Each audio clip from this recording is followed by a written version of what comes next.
संघ लोक सेवा आयोग और राज्य लोक सेवा आयोग के सिविल सेवाओं के लिए अभ्यर्थियों का अनुरोध होता है। मतलब भारत के और राज्य के सर्वोच्च सिविल सेवाओं में जाने वाले जो एस्पायरेंट हैं, अभ्यर्थी हैं, उनका मांग है कि आप संविधान पर भी कुछ प्रकाश डालें। तो मैं उनकी बातों के अनुपालन में मैं आज संविधान की प्रियम्बल मतलब उद्देशिका के बारे में बहुत से वो बातें आपके सामने रेखांकित करने जा रहा हूँ जिस पर लोगों ने बहुत कम ध्यान दिया है या नहीं ध्यान दिया है।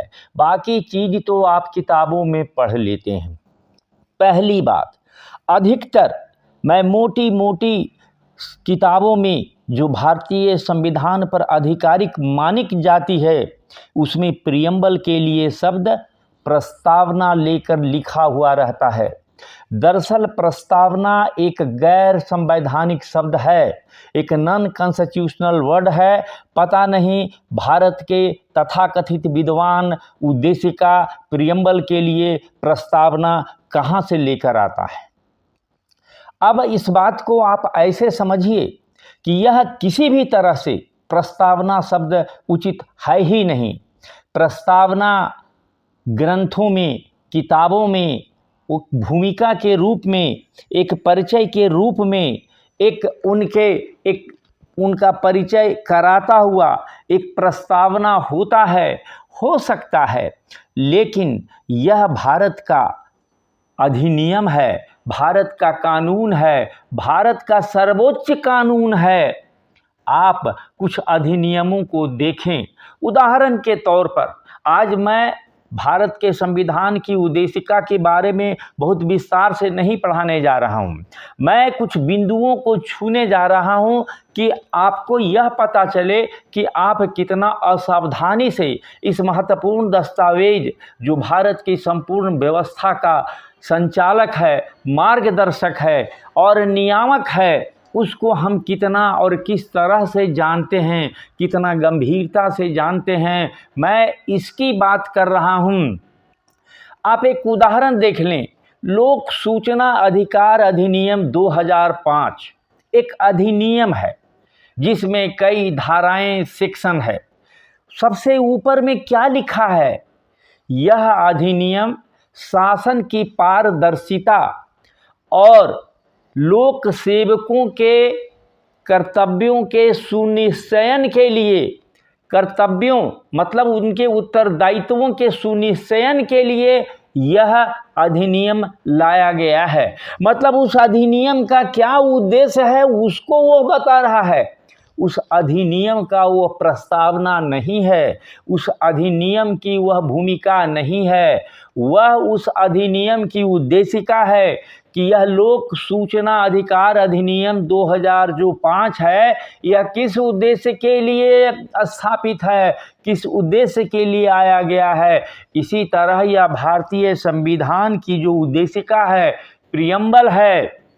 आप ये AI और ये जो आपको क्या कहें, जो डिजिटल मीडिया है, आप उसके भरोसे नहीं रहें। आप उसमें देखें भारत के संविधान का जो PDF फॉर्म में, जो फोटो के फॉर्म में जो दिया हुआ है, उसमें कोई रद्दो बदल नहीं है। आपको साफ साफ समझ में आ जाएगा कि यह भारत की उद्देशिका है कि किस उद्देश्य के लिए ये संस्थापित है संविधान, और यह कोई प्रस्तावना नहीं है। तो पहली बात, आप जब संविधान की बात कर रहे हैं तो संवैधानिक शब्दावली का उपयोग करें, किसी चालू साहित्य का शब्द का उपयोग नहीं करेंगे।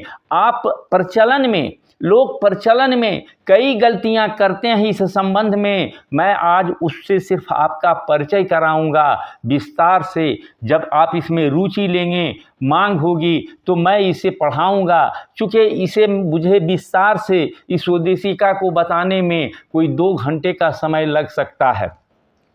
तो अब आप ये किताबों से जानते हैं कि यह उद्देशिका, यह जो प्रियम्बल है या भारतीय संविधान की भाग है या नहीं है, आज की क्या स्थिति है, ये किताबों में लिखा हुआ है। और भी जो वर्णनात्मक विवरणात्मक जो इससे जुड़े हुए चीज़ हैं वो आपको मानक पुस्तकों में मिल जाएगा। अब जो मैं ध्यान देने की बात कर रहा हूँ उस पर आप ठहर करके विचार करें। यह भारतीय शासन व्यवस्था का चूंकि मूल है, राजनीति शास्त्र का भारतीय राजनीति का मूल है, इसीलिए इसे आप बहुत इत्मीनान से और धीरे धीरे इसमें पढ़ें। हम भारत के लोग इस संविधान को अंगीकृत, अधिनियमित और आत्मर्पित करते हैं। मतलब हमारी संप्रभुता, हमारे देश की संप्रभुता, सरकार की संप्रभुता इस संविधान के द्वारा संविधान में निहित नहीं है, संविधान के द्वारा हम भारत के लोगों में निहित है, क्योंकि हम भारत के लोगों ने इस संविधान को अंगीकृत किया है, अधिनियमित किया है, इनेक्ट किया है और आत्मर्पित किया है। मतलब इस भारत में सबसे प्रमुख हम भारत के लोग हैं और कोई नहीं है। अब यहाँ पर ध्यान दें, we the people of India. भाई यहाँ पीपुल शब्द है, लोग शब्द है, नागरिक शब्द क्यों नहीं है, या गैर नागरिक शब्द भी यहाँ नहीं है, यहाँ व्यक्ति शब्द भी नहीं है, मतलब पर्सन भी नहीं है, क्योंकि पर्सन नेचुरल भी होते हैं जैसे हम लोग हैं, और कोई संस्था कंपनी आर्टिफिशियल पर्सन भी होता है। तो यहाँ ठहर जाएं, हम कौन, भारत के लोग, मतलब नागरिक अनागरिक सभी शामिल हैं, और व्यक्ति के पर्सन के स्वरूप की बात यहाँ छोड़ दी गई है। उसके बाद आगे जो आता है शब्द उस पर ध्यान दें।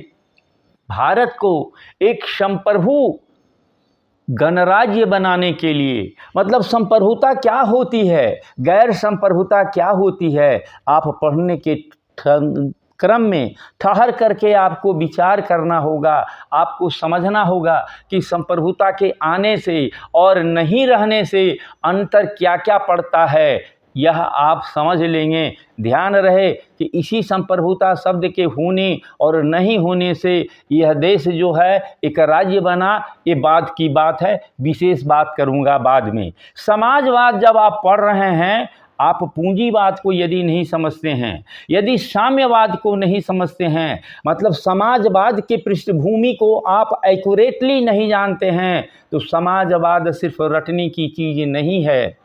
अगला शब्द जो है यह पंथ निरपेक्ष शब्द है, कोई धर्म निरपेक्ष शब्द नहीं है। यहाँ भी राजनेताओं के भाषण या जो अखबारों में आता है धर्म निरपेक्ष, यहाँ धर्म निरपेक्षता की बात नहीं है। यहाँ सेकुलर जो शब्द है पंथ निरपेक्ष के लिए है। इस बात पर आप ध्यान दें, ठहर करके विचार करें, यदि आप संविधान की उद्देशिका को समझने का प्रयास कर रहे हैं तो।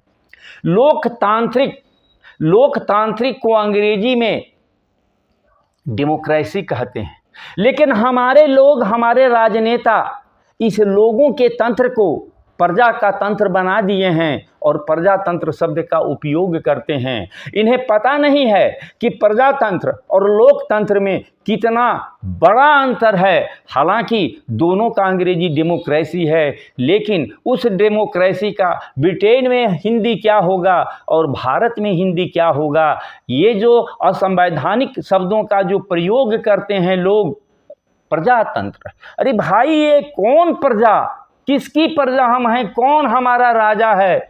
यह लोगों का तंत्र है, लोकतंत्र है।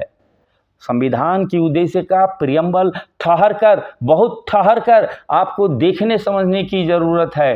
गणराज्य, रिपब्लिक, बार बार पब्लिक में जाना, ये गणराज्य है। यह जो है यह गणराज्य है। तो गणराज्य और ये जो है ये लोकतंत्र, दोनों में क्या अंतर है? गणराज्य शब्द से मिलता जुलता कौन उसके अपोजिट शब्द में है? क्या वह राजतंत्र का कोई राज है यह व्यवस्था है, इसको आपको समझने के लिए होगा। इसके बाद कहता है समस्त नागरिकों को, वहाँ पर शब्द जो था वी द पीपुल, लोग शब्द था, लेकिन यहाँ पर नागरिकों की बात हो रही है, मतलब गैर नागरिकों को यहाँ पर छोड़ दिया जा रहा है। यहाँ लोगों में से सेलेक्टेड किया जा रहा है। और बात किसकी की जा रही है? न्याय की, स्वतंत्रता की, समता की और बंधुता की। अब न्याय शब्द में जो शब्द है आप उसको भी तो समझिए। न्याय कितने तरह का न्याय है और न्याय एक कैसा न्याय है? क्या कोई और न्याय के स्वरूप हो सकते हैं? वैधानिक न्याय या प्राकृतिक न्याय, दोनों में क्या संबंध है? यदि कोई वैधानिक न्याय है तो उसकी क्या टेंडेंसी रहती है, मतलब वह प्राकृतिक न्याय के, नेचुरल जस्टिस के सापेक्ष क्या है? उसके बाद जो शब्द है फिर यहाँ आपको ठहराऊंगा, हिंदी में शब्द स्वतंत्रता है और अंग्रेजी में शब्द लिबर्टी है। ध्यान रहे कि इस संविधान के भाग 3 में, मूल अधिकारों के भाग में, इस स्वतंत्रता के लिए फ्रीडम शब्द है, लेकिन इस उद्देशिका में इस स्वतंत्रता के लिए अंग्रेजी में जो शब्द है वह लिबर्टी शब्द है। आप इस बात पर ध्यान देंगे कि हाँ लिबर्टी क्यों लिखा गया, हालांकि लिबर्टी शब्द का उपयुक्त शब्द मुक्ति होता है, लेकिन लिखा गया है स्वतंत्रता, तो आप स्वतंत्रता रखें, ठीक है। लेकिन आप आंसर जो राइटिंग कर रहे हैं उसमें क्या कर रहे हैं? यदि आप हिंदी में कर रहे हैं तो आप स्वतंत्रता लिख सकते हैं और स्मार्ट बनने के लिए ब्रैकेट में लिबर्टी लिख सकते हैं। आप अंग्रेजी में लिख रहे हैं तो लिबर्टी लिखिए, फ्रीडम नहीं लिखिए। इस बात का आपको ध्यान रहना चाहिए। उसके बाद अगला जो है समता, यहाँ शब्द समता है, समानता नहीं है। यहाँ पर अभी आपको ठहरना है, यह शब्द इक्वलिटी है, इक्विटी नहीं है, मतलब समता और समानता में अंतर है। लोग समता की बात करते हैं, भारत के संविधान में समता की बात करते हैं, लेकिन उनके विशेषण को नहीं भूल जाते हैं कि यहाँ 2 ही तरह की समता की बात है, प्रतिष्ठा की, अवसर की, अपॉर्चुनिटी की और डिग्निटी की। और इसमें जो समता शब्द जो है, उस शब्द जो है किस चीज़ की है? स्टेटस और अपॉर्चुनिटी की। स्टेटस की कि आपको जो है, आपको अवसर और प्रतिष्ठा की समता मिलेगी। तो शब्द यहाँ इक्वलिटी क्या होता है, इक्विटी क्या होता है, इसको ठहर करके सोचना होता है। अब इसके आगे जो हम बढ़ते हैं तो उसको प्राप्त करने की ये बात है। यहाँ तक आप समझ गए कि क्या क्या इम्पोर्टेंट है। उसके बाद है व्यक्ति की गरिमा की बात हो रही है। किसकी बात हो रही है? अब देखिए, पहले शब्द लोग था, उसके बाद नागरिक शब्द मिला और यहाँ शब्द जो है व्यक्ति की गरिमा है। व्यक्ति की गरिमा है तो यह व्यक्ति आर्टिफिशियल है कि नेचुरल है? और व्यक्ति की गरिमा, डिग्निटी ऑफ इंडिविजुअल। इंडिविजुअल मतलब ये जो पर्सन है ये नेचुरल पर्सन है, इंडिविजुअल है, इसकी डिग्निटी की बात हो रही है। तो आपको ये समझना होगा कि ये शब्द जो व्यक्ति है, पहले लोग था, फिर नागरिक आया और फिर व्यक्ति आया। तीनों में अंतर नहीं समझेंगे, ठहरेंगे नहीं, तो आप क्या संविधान का अवलोकन कर रहे हैं और क्या सिविल सर्वेंट, वो भी स्टेट के और भारत के सर्वोच्च में जा रहे हैं। उसके बाद है एकता और अखंडता सुनिश्चित करने वाली बंधुता बढ़ाने के लिए। किसकी एकता और अखंडता? क्या होता है ये? यूनिटी क्या होता है और ये इंटीग्रिटी क्या होता है? यूनिटी तो एक हुआ, इंटीग्रिटी क्या हुआ? ये शब्द यूनिटी से अलग कैसे है और क्यों महत्वपूर्ण है? और सबसे बड़ी बात यहाँ पर जो चर्चा की गई है, राष्ट्र की एकता और अखंडता की सुनिश्चित करने की बात की गई है। तो राष्ट्र की एकता है, नेशन की एकता है, देश की एकता की बात नहीं है। राज्य की एकता की बात और प्रांत की एकता की बात नहीं है। नहीं है तो क्यों नहीं है? प्रांत को क्या इसलिए यहाँ एकता अखंडता की बात नहीं है कि यह भारत सरकार के, केंद्रीय सरकार के या संसद के अधिकारों के अंतर्गत है। देश की एकता और राज्यों की एकता की भी चर्चा नहीं है, इसमें नेशन की है। तो क्या नेशन जो राष्ट्र है ये अभी भी नहीं बन पाया है? तो इसकी उत्पत्ति कब शुरू हुई और यह किस अवस्था तक है? क्या आपने ठहर करके इसको समझा है या सिर्फ रट्टा मार लिया है? अब कहता है कि इस संविधान सभा कितने सदस्य थे और कितने सदस्यों ने हस्ताक्षर किया? 300 के लगभग। तो क्या क्या उसमें हुआ ये भी आपको जानना है। और आज तारीख 26 नवंबर 1949 को इसको अंगीकृत, अधिनियमित और आत्मर्पित करते हैं। भाई जब 26 नवंबर 1949 को, तो 26 दिसंबर और 26 जनवरी इस 60 दिनों का इंतजार क्यों किया गया? क्या उसका इम्पोर्टेंस है? आपने ठहर करके सोचा और अंतिम में है अंगीकृत करते हैं, अधिनियमित करते हैं और आत्मर्पित करते हैं। एडॉप्ट अंगीकृत करते हैं, अपनाते हैं, अधिनियमित करते हैं। इनैक्ट मतलब उसको कानूनी अधिकार देते हैं और आत्मर्पित करते हैं। गिव टू आवर सेल्फ, हम लोग अपने ही इसको ये करते हैं। तो मैं आज आपको सिर्फ यह बता रहा हूँ कि यदि आप संविधान के गंभीर विद्यार्थी हैं तो संविधान के प्रियम्बल को समझें, संविधान के उद्देशिका को समझें।